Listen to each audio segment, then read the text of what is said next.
Hello everyone, this is HiTech Talk.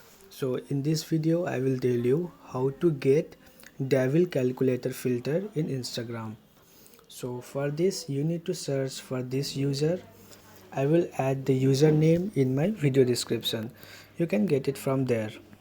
So after that you need to click on this emoji here. You can see.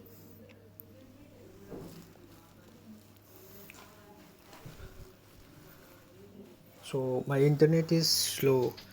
Just scroll down and you will see the option as devil calculator.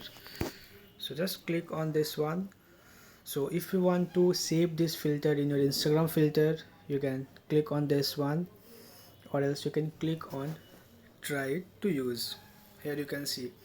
So just press.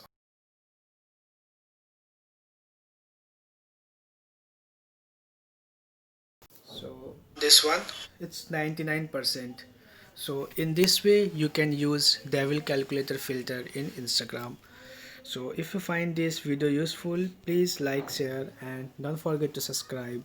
Thank you.